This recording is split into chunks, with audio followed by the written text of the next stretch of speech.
Welcome to Basic Brewing Video. I'm James Spencer. I'm Steve Wilkes.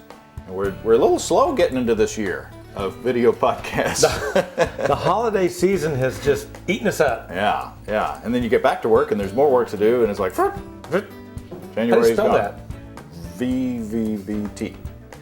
But here we are, back in the saddle again. That's right. And we've been making wine this morning, Yeah, but we're going to talk about beer. and drink some. Yeah. And we are going to talk about, in fact, we're going to talk about using coffee in beer.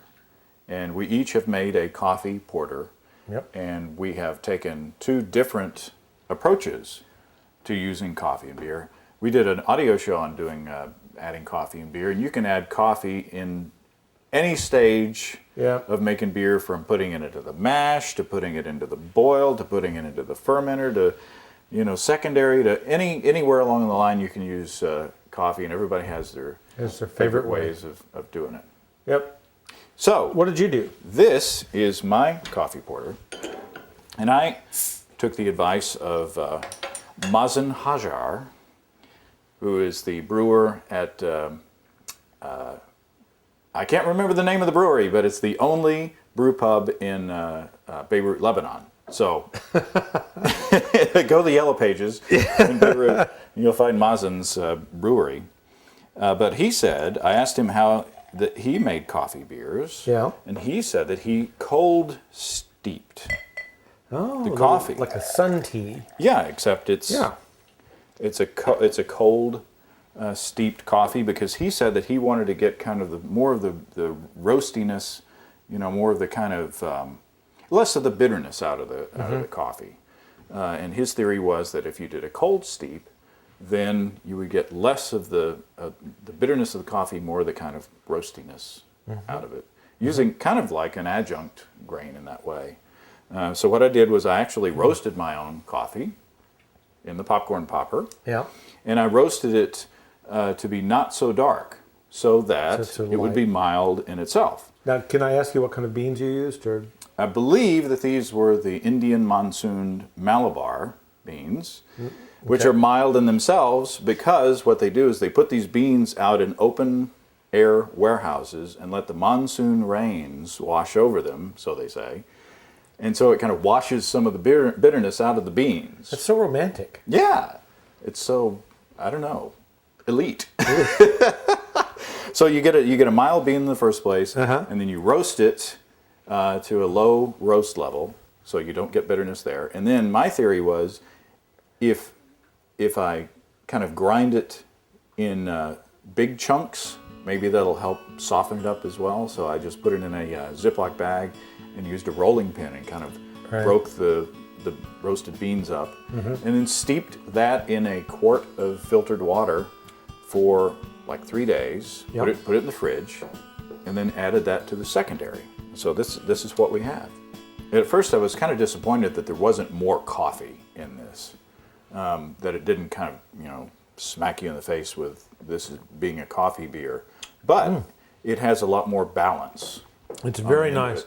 And it's got a really nice sweet malt flavor at the end, the back end of it. So you do get a little roastiness and a little bit of that bite that you kind of expect at the beginning when it first hits your mouth, but at the end you get that real nice smooth malt. It's very nice. Thank you. And there's not a lot of bite. I mean, there's some hop bitterness there, so there's some a bit of hot bite, but there's not the coffee kind of bitterness in there. So, Or the kind of bite you'd expect from a lot of black patent malt. Do you remember if this has black patent in it? it does not. I think it's got dark crystal and some chocolate in Okay. there, but I don't think I put any black patent in there. Yeah, and I don't get any, so I don't get that kind of. So I wanted to start with this beer because I think that your coffee beer is going to be a little bit more aggressive on the coffee flavors than mine. Yeah, I think it will, and mine has vanilla in it as well. So this is a vanilla coffee porter that we'll try of mine. I'm going to rinse. Why don't you tell us, while I'm rinsing over here, tell us your approach to doing the coffee beer. I used a very exotic coffee too. I bought a brick of Cane's, I think is the the brand, the store brand, and it's decaf. But I made a really strong French press. I have a little French press, and to be honest, I'm not sure how much. I'm not sure of the volume, but I just did the French press. Now I did use some very exotic vanilla beans that I got at a really nice spice shop in Kansas City. And how did you prepare those? I soaked them in a little Maker's Mark, a little bourbon. I cut them down the middle, scraped them, let them soak. But I like the idea of soaking it in some bourbon. I think brandy would be good too, but the bourbon, and that gives you just a little hint of that note when you pour it in there. So. You don't have to have a lot. Yeah, so it's not a bourbon beer, but anyway, let's see how this is.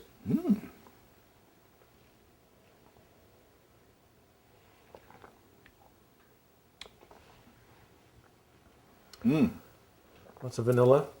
Now talk about, this is like milk chocolate. The other one was kind of a darker chocolate, and I think the addition of the vanilla, it's more of a milk chocolate. And again, I'm not hit really hard with a coffee flavor. No, but it's there. But it's there. Yeah. Yeah, it's not like drinking a cup of coffee. The coffee adds to the complexity of the beer and pumps up the roastiness a bit. And the vanilla comes in there and accents the chocolate too. Well, I do recall that with this beer, it does have 8 ounces of chocolate malt and 8 ounces of black patent malt. So I'm not sure if I had any other crystal. And the malt base is mostly Maris Otter. So whatever that means, that's what it is. And but the vanilla is really nice, and it also I think it kind of smooths everything out. So I don't get a strong, just like in your beer, I don't get a strong malt bite, and I think mine's a little creamier. Yeah, all the way through. I agree. Yeah, I think mine was a little bit more. You said clean.